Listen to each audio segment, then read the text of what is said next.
بسم الله الرحمن الرحيم. الحمد لله الكريم الرحمن على ما هدانا إلى الإسلام ووفقنا للإيمان، وأنزل هذا القرآن بالبرهان، وأرسل لنا أفضل الرسل بأفصح اللسان، فله الحمد والشكر على هذه النعم العظيمة والآلاء الجسيمة، والصلاة والسلام على خير خلق الله وأفضل رسل الله الذي قال ما اجتمع قوم في بيت من بيوت الله يتلون كتاب الله ويتدارسونه فيما بينهم إلا نزلت عليهم السكينة وغشيتهم الرحمة وحفتهم الملائكة وذكرهم الله في من عنده وعلى آله وصحبه ومن اهتدى بهديه. وبعد، فقد وقفنا في درس أمس عند قوله جل وعلا من سورة النحل: من عمل صالحا من ذكر أو أنثى وهو مؤمن فلنحيينه حياة طيبة، الآية رقم 97. فلنبدأ من هناك. أعوذ بالله من الشيطان الرجيم. من عمل صالحا من ذكر أو أنثى وهو مؤمن فلنحيينه حياة طيبة ولنجزينهم أجرهم بأحسن ما كانوا يعملون. فإذا قرأت القرآن فاستعذ بالله من الشيطان الرجيم. إنه ليس له سلطان على الذين آمنوا وعلى ربهم يتوكلون. إنما سلطانه على الذين يتولونه والذين هم به مشركون. وإذا بدلنا آية مكان آية والله أعلم بما ينزل قالوا إنما أنت مفتر بل أكثرهم لا يعلمون. قل نزله روح القدس من ربك بالحق ليثبت الذين آمنوا وهدى وبشرى للمسلمين. ولقد نعلم أنه يقولون إنما يعلمه بشر لسان الذي يلحدون إليه أعجمي وهذا لسان عربي مبين. ولقد نعلم أنهم يقولون إنما يعلمه بشر لسان الذي يلحدون إليه أعجمي وهذا لسان عربي مبين. إن الذين لا يؤمنون بآيات الله لا يهديهم الله ولهم عذاب أليم. إنما يفتري الكذب الذين لا يؤمنون بآيات الله وأولئك هم الكاذبون. من كفر بالله من بعد إيمانه إلا من أكره وقلبه مطمئن بالإيمان ولكن من شرح بالكفر صدرا فعليهم غضب من الله ولهم عذاب عظيم. ذلك بأنه مستحب الحياة الدنيا على الآخرة وأن الله لا يهدي القوم الكافرين. أولئك الذين طبع الله على قلوبهم وسمعهم وأبصارهم وأولئك هم الغافلون.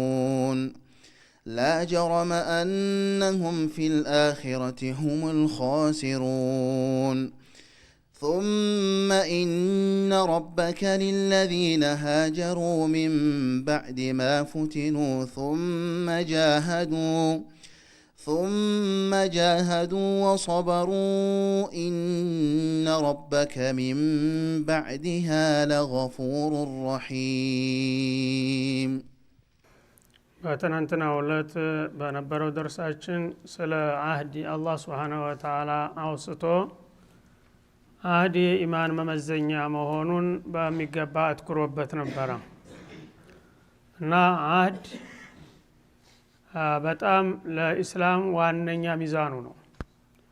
አህድ የሚያከብር ሰው ከጌታውም ጋር ሆነ ከራሱ ጋር ወይም ደግሞ እስበርሱ ኢማኑ አጠያቂ እንደሚሆን ነው ቁርአን በየቦታው ደጋግሞ የሚያሰምርበት።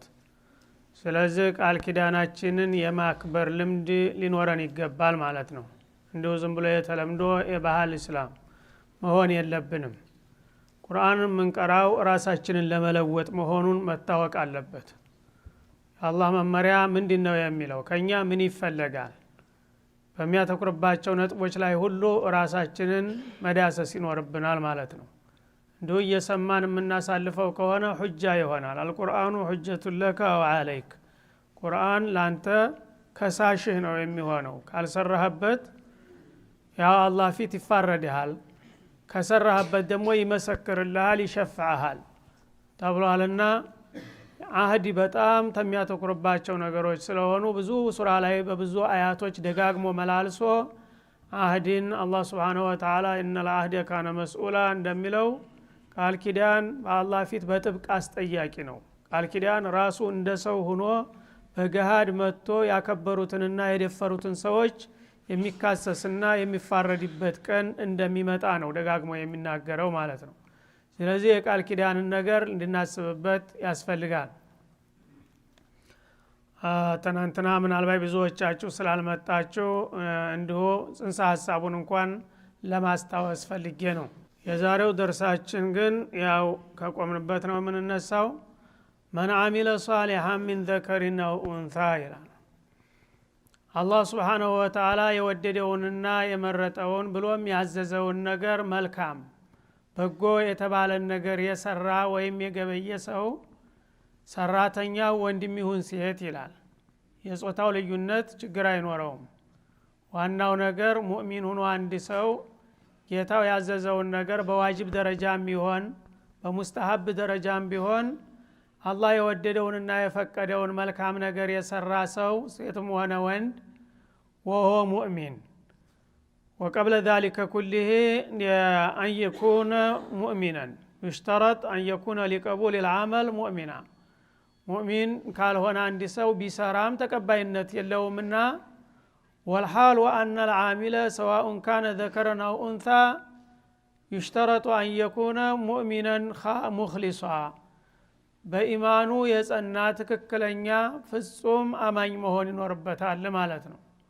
እና በጥኑ እምነት ላይ ተመስርቶ አላህ የወደደውን ነገር የሰራ ሰው ሰራተኛ ወንድም ይሁን ሴት ነው የሚለው።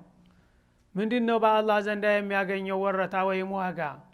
ፈለኑህየነሁ ሐያተን ጠይባ፣ እንደ አይነቱን ሰራተኛ ወላሂ በዚህ በምድር ላይ ያለ ጥሩ የሆነች ህይወትን እናኖረዋለን ይላል አላህ በቃለ መሐላ ላይ ያረጋገጠ ማለት ነው። ጤናማ ኢማን ያለው ሰው በዛ በኢማኑ ላይ ጌታው ያዘዘውን መልካም የሚሰራ ከሆነ ጥሩ ህይወትን እንዲኖር አረጋዋለሁ ይላል አላህ Subhanahu Wa Ta'ala። ጥሩ ህይወት የሚለው ምን ማለት ነው የሚል ጥያቄ ያስነሳል። ብዙ ጊዜኛ ጥሩ ህይወት የሚለውን ባለጸጋ ሀብታም ወይም ባለስልጣን መሆን ነው ትዝ የሚለን ማለት ነው። ይህ አይደለም በአላህ ዘንዳ ጥሩ ህይወት የሚባለው። ጥሩ ህይወት ማለት አላህ Subhanahu Wa Ta'ala የተወሰነ የዕለት ጉርሱን ካገኘና ኢማኑንና ዒባዳውን ከቀጠለ አንድ ሙእሚን የሆነ ሰው እሱን ነው አላህ ጥሩ ህይወት የሚልለት ማለት ነው። ከሱ ጋራ የማያራርቅና የማያጣላ ህይወት ማለት ነው። እና አንድ ሰው የዕለት ጉርሱን ካገኘ ለራሱም ሆነ ለቤተሰቡ ከዛም ደግሞ ሙሉ ጤንነት ካለው ጌታ ያዘዘውን ዒባዳ ሌት ተቀን ሳያጓድል የሚቀጥል ከሆነ ይሄ ነው ጥሩ ህይወት የሚባለው በአላህ ዘንድ ማለት ነው። ይህ አይነት እንግዲህ እድል ይሰጠዋል ነው የሚለው። አለበለዚያ የሀብትና የእንትን ጉዳይ ከሆነ ነብዮቹም እንዲሁም ሸሃዳዎችና ሷሊሖችም አላገኙትም ማለት ይቻላል ጥሩ ህይወት የሚባለው በዛ ተተረጎመ። ግን አላህ ያንን ጥሩ ህይወት አይለውም። ብዙ ጊዜ የዛ አይነት እድል የተሰጡ ሰዎች ከአላህ ይሻገላሉ ይርቃሉ ብሎም ይጣላሉ። ሀብትና ጉልበት በበዛ ቁጥር ጥጋብ እየተሰማው ይሄድና መስመር ይለቃል። ከላ ኢነል ኢንሳነ ለየጥጋ አራአሁ እስተግና እንደሚለው ማለት ነው። ሀገራችንም በተለምዶ አነጋገር ከከበሩ ሰው አይፈሩ ይባላል ማለት ነው። ወደ ጥጋብ ከሄደ አንድ ሰው ልጓም የለውም ማለት ነው። ሁሉ ነገር ከኔ በታች ነው ብሎ ነው እንትን የሚለው። ያ ደግሞ ሀያተን ጦይባ ሊሆን አይችልም፣ ጥሩ ህይወት አይደለም። እና ሰውየው ራሱ የፈለገው ሀብት ቢከመርለት የፈለገው ስልጣን ቢበዛ በዛው ልክ እፎይታ አያገኝም። የዛ አይነት ህይወት የሚኖር እኛ ያላገኘነው ሰዎች እሱ ትልቅ ደረጃ ላይ ያለ ይመስለናል። ግን በዛ ደረጃ ያሉ ሰዎች የኛን ያህል እፎይታ አያገኙም ማለት ነው። እና ደሃ ያገኘውን በልቶ ፈለገው ቦታ ቢተኛ ምንም የሚፈራው ነገር የለም እና የተረጋጋ ህይወት ነው የሚኖረው ማለት ነው።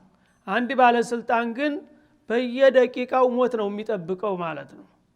የቅርብ የራሱ ጠባቂን እንኳን አያምነውም። ጠባቂም በጠባቂ ይቀይራል በየጊዜው ጥርጣሬ እየተሰማው ማለት ነው። እና ዋና የራሱ የቅርብ አማካሪ የተባሉትን አያምናቸውም። ልክ እንደ ጅብ ይበላኛል ብሎ ነው የሚፈራው ማለት ነው። ሀብት ያለውም እንደዛው ነው።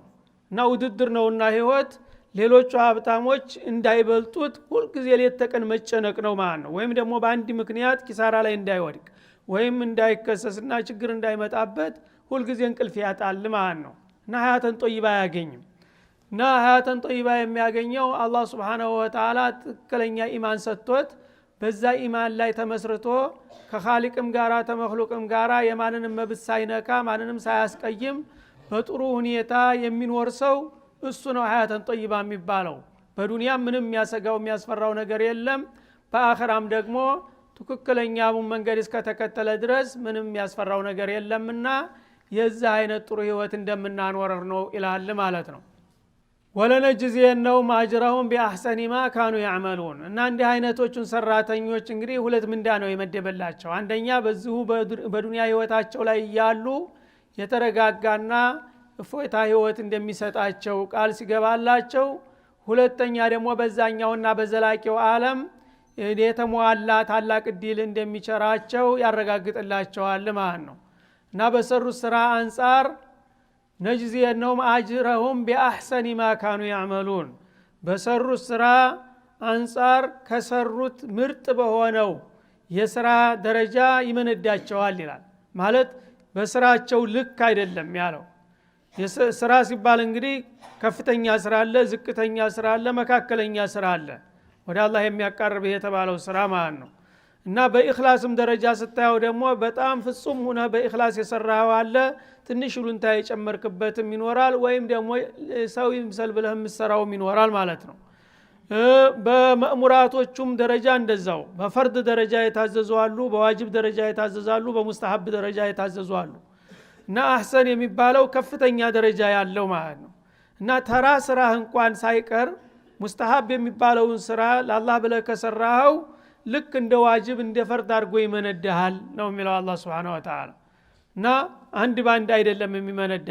መንጃ ቢልሐሰነቲ ፈለሁ አሽሩ አምሳሊሃ እንደሚለው በሌላው ቦታ አንዲት መልካም ነገር በአግባቡ አላህ እንዳዘዘ ነብዩ እንዳስተማሩህ ከሰራ አለይሂ ሰላቱ ወሰላም ያን ነገር በሰራው መጠን ሳይሆን ከሰራው በብዙ እጥፍ በተሻለ ሁኔታ ነው የሚመነዳህ ማለት ነው።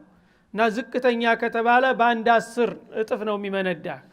ከዛም ተፈለገ በአንድ 70 ከዛም በ700 በሐዲስ ያው እንደመጣው ዝርዝሩ ማለት ነው። ከዛም ኢላ ማ ላ ያዕለሙሁ ኢላላህ አላህ እንጂ መጠኑን ለኩን ማንም የማያውቀው ምንዳ ሊመነዳ ይችላል ማለት ነው። ስለዚህ አንዳንድ ሰዎች ሳያስቡት እንዲሁ ተራ የመሰለ ነገር ለአላህ ብለው በኢኽላስ ይሰሩና የውመል ቂያማ ደረጃቸው ተደርድሮ እንደ ፀሐይ የሚበራ የወርቅና የአልማዝ ህንፃ ተደርድሮ በሚያው ጊዜ ባሻጋሪ እየበራ ያ የማናገር ነው የነብዮች ቤት ሳይሆን አይቀርም እያሉ ያስባሉ ይላል። እንደገና መላእክታው ይመጣና ያ ቤት የማንኛው ነብይ ቤት ነው ብሎ ሲጠይቀው ያንተው ቢጤ ሰው ነው ያ ቤት የተሰራለት ይላል ማለት ነው። እና ይገርመዋል። አንተ ብትሆንስ ምን ይመስልሃል ይለዋል። አንተ ብትሆንስ ማመን ያቅተዋል። ያንተ ቤት ነው ይለዋል እንደገና ማለት ነው። ስለዚህ የነብዮችና የስዲቆች የሸሃዳዎችስ እሱንማ አትጠይቅ ጆሮህም ሊሰማው አይችልም ይላል ማለት ነው። ስለዚህ አላህ Subhanahu Wa Ta'ala እንግዲህ ትንሽ ሰርተን ብዙ እንድናመርት ነው የሚፈልገው ማለት ነው። በዚህ በልክስክሷ በውዳቂዋ አገር ተማርከን እንዲሁ ተልፈስፍሰን እንድንቀር ሳይሆን ይቺ የሥራ መድረክ ናት። በዚህ በሰጣኋችሁ አጭር ህይወትና በዚህ በደካማ ህይወታችሁ የዘላለም እድል እንድትገበኙባት ነው ያመጣኋችሁና ይሄንን አውቃችሁ መልካም ከሰራችሁና እኔ የምፈልገውን ነገር ካደረጋችሁ በዚህ በዱንያ ህይወትም የፎይታ የተሞላበት የደስታ የተረጋጋ ህይወት ሰጣችኋለሁ ከማንም የማያናክስ እንደገና በዛኛው ዓለም ደግሞ ድርብርብና ታላቅ የሆነ ምንዳ እመነዳችኋለሁኝ በማለት ቃል ይገባል ማለት ነው። ቢአህሰኒ ማ ካኑ ያዕመሉን ሰራተኞች በሰሩት ስራ በጣም ምርጥና በላጭ በሆነው ደረጃ ነው የምመነዳቸው እንጂ እንደ ስራ ደካማ ነው ስራ ይሄን ያህል ነው የሚገባህ ብዬ እምብሎ 100% አይደለም የምተሳሰበው እየጨመርኩ ነው የምሰጥህ ነው የሚለው ማለት ነው። ለምን የቸር ቤት ነውና። ስለዚህ አላህ Subhanahu Wa Ta'ala እንግዲህ ይሄንን የመሰለ ዲል ነው ለኡመተል እስላም የዘረጋው ማለት ነው። ይሄን የመሰለ ዲል ሰምቶ ለመስራት የታደለ ሰው እሱ ነው እድለኛው። ሌላው ግን የዱንያ ጉዳይ የፈለገውን ያህል ብትከመር የምታውቁት ነው። ሁሉም ነገር አንድ ሰሞን ጉዳይ ነው። በመጨረሻ ሁሉም ይፈራርሳል ማለት ነው። ስለዚህ ለዚህ ህይወት መጨነቅ የለብንም። ያው ሰርተን ሰበቡን አድርሰን አላህ የሰጠንን ትንሿን ነገር ጌታችን አመስግነን ተተጠቀምንባት እድለኞች እኛ ነን ማለት ይቻላል ማለት ነው። እና አላህ Subhanahu Wa Ta'ala የሰጠንን እድል እንደዋዛ ፈዛዛ እንደቀላል ነገር እንዳንቆጥረውና እንዳንንቀው ትልቅ ዋጋና ኩንትራት እንዳለ ነው የሚያረጋግጥልን ማለት ነው። ከወዲሁ እንግዲህ ይሄንን ስራልኝ ይሄን ካደረግ ማንንም የማይደርስበት ታላቅ እድል እሰጥሃለሁ እያለ ዶማን እየሰጠን ነው ያለው። አንድ ክሽማንክሽ የማይረባ እንኳን እቃ የ2 አመት የ3 አመት ዶማን አለው እያሉ ሰዎቹ እያታለሉ ነው ማለት ነው። አላህ ግን ጀነተል ፊርደውስን ዶማን ይገባልሃል ማለት ነው። ይሄ ነውና ለመስራት እንግዲህ ወፊ ذلك فليتنافس المتنافسون ይሄን በመሰለ መስክ ነው ተወዳዳሪዎች ባጭር ታጥቀው መወዳደር ያለባቸው ሰለቸን ደከመን ሳይሉ ነው የሚለው። فإذا قرأت القرآن فاستعذ بالله من الشيطان الرجيم ይላል። ቁርአንን በምትቀራ ጊዜ ጌታህን መመሪያ ይሄንን የመሰለ እድል የሚከፍትልህና የዘላለም ጽድቅ የሚያወርስህን መሽሩዕ ነውና የሚያገናኝህ ቀንደኛው ጥላትህ ደግሞ ዝም ብሎ ሊያየህ እንደማይችል ማወቅና መጠንቀቅ አለብህ ይላል። ሸይጣን አለ አትርሳ። አንተ በቅን ልቦና እንኳን ጌታ ያዘዘህን ለመስራትና ቃል የገባልህን እድል ለማግኘት ብትሞክርም ጥላትህ ደግሞ በመሐከል ማሰናከልና ማደናቀፉን አይተውም። ስለዚህ ቁርአን በምትቀራበት ጊዜ የሰይጣን ይጠናወታል። መጀመሪያ ቁርአን እንዳትቀራ ወይም እንዳትሰማ ወደዛ አካባቢም እንዳትሄድ የተለያዩ መሰናክሎች ያስቀምጣል ሸይጣን ማለት ነው። እና በዚሁ በደርሳችን መገምገም ትችላላችሁ። ብዙ ወንድሞቻችን የመምጣት ፍላጎት አላቸው፣ ግን በተለያየ ምክንያት አልሆነልንም ያሉ ይነግሩኛል በየጊዜው ማለት ነው። አልሆነልንም እንደዛ አጋጥሞኝ እንደዝኩኝ ዙሩፎ ምናምን ይላል ማለት ነው። ሰይጣን ነው ያንን የሚደረድርለት ማለት ነው። በሳምንት ይሄ የሥራ ቀን አይደለም ጁሙአ ቀን በተለይ ማለት ነው። ስለዚህ ሰይጣን ዝም ብሎ አያየንም። እሱን እንግዲህ ታልነቃንበትና በቀላሉ ለመቆጣጠር ካልቻልን በስተቀር መሻኪል አያሳጣንም ማለት ነው። ቁርአን ወደ ቁርአን በምትመጡ ጊዜ ሰይጣን ያደናቅፋቸዋል፣ በር ይዘጋባቸዋል፣ ከመንገድም እንድትመለስ ያደርጋል። ባልሆነው ምክንያት መንገድ ስትደርስ ይደወልልሃል፣ እንደዚህ ነው ልጅቷ ታማለች ቶሎና ቶሎ ትባላለህ፣ ወዳው እንደገና መኪናህን ቀልብሰህ ትሄዳለህ ማለት ነው። ለምን አላህ Subhanahu Wa Ta'ala ይሄንን እንግዲህ አደገኛ ሰይጣን ለኢማናችን መፈተኛ ቀንደኛ ጥላት አድርጎብናልና በማንኛውም መልኩ አይተወንም።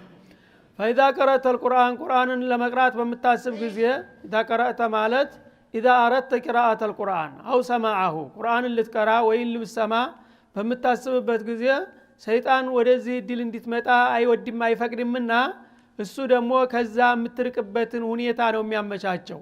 ያ እንዳይሆን ከመንገድ እንዳያቋርጥህ فاستعذ بالله جبار السماوات والأرض ሰማይ መሬትን የሚቆጣጠር በሆነው በኃያሉ በታላቁ ጌታ ኃይል ተከላከል።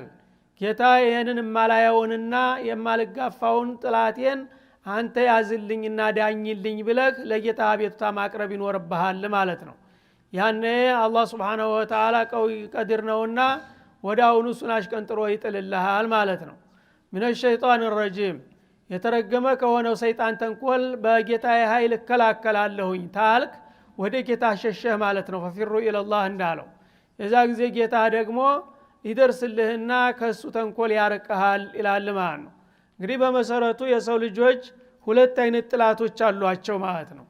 አንድ አይነቱ ጥላት እንደነሱ በአካል የሚታይ ባላቅማቸውም ሆነ በእውቀታቸው በጉልበታቸው በመሳሪያቸው ሊከላከሉት የሚቻል የሆነ ጥላት ነው። ይሄ እንግዲህ ካፊር ሙናፊቅ ፋሲቅ ዚንዲቅ የተባለው ሁሉ ያው የበኒ አደም ሸያጢኖች እንደኛው አካል አላቸው። በመጡበት ቢመጡ አቻዎቻችን ስለሆኑ መከላከል እንችላለን ማለት ነው። እና እነዛን ራሳችሁ ተከላከሉ ነው የሚለው። ጃሂዲል ኩፋር ወልሙናፊቂን ነው እንጂ የሚልህ استعذ بالله ይልህም ማለት ነው። ምክንያቱም አንተም አቅም አለ፣ አንተም ወንድ ነህ እሱም ወንድ ነው። ለምንድን ነው እሱ የሚያቸንፍህ? የኔ ባሪያ የኔ ባለሟል ልፍስፍስ መሆን የለበትም። እሱ ለሰይጣን አላማ ቆርጦ ሲነሳ አንተ ምን ትጠብቃለህ ነው የሚልህ ማለት ነው። ግን ታቅምህ በላይ የሆነ ጥላት ከመጣስ ማታየው እሱንም ሆነ መሳሪያውን በየት በኩል እንደሚመጣ ምን እንዴት እንደሚያጠቃህ የማታየው ከሆነ ግን ታቅምህ በላይ ነው። ታቅምህ በላይ የሆነውን ነገር ደግሞ ለኔ ስጠኝ ነው የሚልህ አላህ Subhanahu Wa Ta'ala። እሱን ያው ዑዝረን አቃለሁኝ አቅምህ ስለማይፈቅድልህ። ስለዚህ ሰይጣን በሚተናኮልህ ጊዜ ሊተናኮልህ በሚያሰጋበት ቦታ ወይም ኬላ ላይ በምትደርስ ጊዜ እኔን ጥራኝ ወዳውኑን ይደርስልሃለሁ ይላል አላህ Subhanahu Wa Ta'ala። ስለዚህ እንግዲህ ሰይጣን በተለይ የተለያዩ ዒባዳዎችን መሰረታዊ የሆኑ ከአላህ ጋር የሚያገናኙ ነገሮችን ለመስራት ስናስብ ወዳውኑ እሱ ጣልቃ ይገባና ሳናስበው ከዛ ነገር እንድንርቅ ስለሚያደርገን የዚህ አይነት ነገር እንግዲህ ሲሰማን ወዳውኑ ፈጥነን ጌታችንን መጥራት ብቻ ነው፣ ወደ አላህ ኢትሷል ማድረግ። የዛ ጊዜ አላህ Subhanahu Wa Ta'ala ወዳው ፈጥኖ ይደርስልንና ከሱ ሰይጣን ተንኮል ያድነናል ማለት ነው። በዚህ መልክ እንግዲህ ለችግራችንም መፍትሄ እየሰጠን ነው ማለት ነው። አደገኛ ጥላት ቢኖርባችሁም ሀያል ጌታ እንዳላችሁ አትርሱ፣ ወደኔ ተሸሻችሁ እኔ እከላከልላችኋለሁ እያለ ነው ማለት ነው። ኢነሁ ኢብሊስ ወይም ዳቢሎስ ليس له سلطان على الذين آمنوا ይላል። በመሰረቱም ቢሆን በነዛ ትክክለኛ ኢማን ባላቸው ሰዎች ላይ ስልጣን የለውም፣ ስልጣን አልሰጠሁትም ይላል ማለት ነው። እና ትክክለኛ ጤናማ ኢማን ያለው ሰው እንኳን እስቲዓዛ አድርጎ ቢቁወቲል ኢማን ራሱ ሰይጣንን ሊቆጣጠርና ሊቋቋመው ይችላል ማለት ነው። ምክንያቱም እሱ ራሱ ይሄንን ያቃል ማለት ነው። ኢላ ዒባደከ ሚንሁሙል ሙኽለሲን ይላል። እነዚህ የአደም ልጆች በሙሉ አጠፋቸዋለሁኝ፣ ግን ንጹህ የሆኑትን ታንተ ሁል ጊዜ የማይርቁትን ታልሆኑ በስተቀር እነሱን አልችላቸውም ብሏል እሱ ራሱ ማለት ነው። ስለዚህ እነሆ ليس له سلطان على الذين آمنوا ሰይጣን በነዛ ትክክለኛ አማኝ በሆኑ ሰዎች ላይ የማቸነፍና የማጥቃት ስልጣን የለውም። وعلى ربهم يتوكلون በዛው ላይ ደግሞ በጌታቸው የሚመኩና እስቲዓዛ የሚያደርጉ በሆኑት ባሮች ላይ ወትሮውንም አቅምና ስልጣን የለውም። ስለዚህ እሱ በሚያሰጋችሁ ጊዜ እኔን ተጠራችሁና በእኽላስ ተተቋቋማችሁት እሱንም ልታመልጡ ትችላላችሁ ይለናል ማለት ነው። እና አላህ Subhanahu Wa Ta'ala እንግዲህ በአጋጣሚው ሁሉ ሰዎች የሚችሉትን ነገር ነው ያዘዛቸው። ታቅም በላይ የሆነ ነገር ባጋጠመ ቁጥር ተካሊፉም ቢጓደል አልጠይቃችሁም፣ እንደገና ደግሞ ወንጀልም ታቅማችሁ በላይ ሆኖ ብትሰሩ ዑዝራችሁን አውቄ ይቅርላችኋለሁኝ። ሰይጣንም ደግሞ ቢያሳስታችሁ ሊያሳስታችሁ በሚሞክርበት ጊዜ ወዲኔ ከሸሻችሁ እሱን አስወግድላችኋለሁ እያለ ነው። እና ለችግሮች ሁሉ መፍትሄ እየሰጠ ነው ማለት ነው። በዚህ መልክ እንግዲህ ግንኙነታችን ጤናማውን እንዲቀጥል እፈልጋለሁ ነው የሚለው ጌታችንና እነዚህን መመሪያዎች ተጠቅመን ሁል ጊዜ ከጌታችን ጋር ያለውን ግንኙነት ጤናማ አድርገን ለመቀጠል መቻል እንዳለብን ነው የሚነግረንና የሚመክረን ማለት ነው። هذا وصلى الله وسلم وإلى لقاء آخر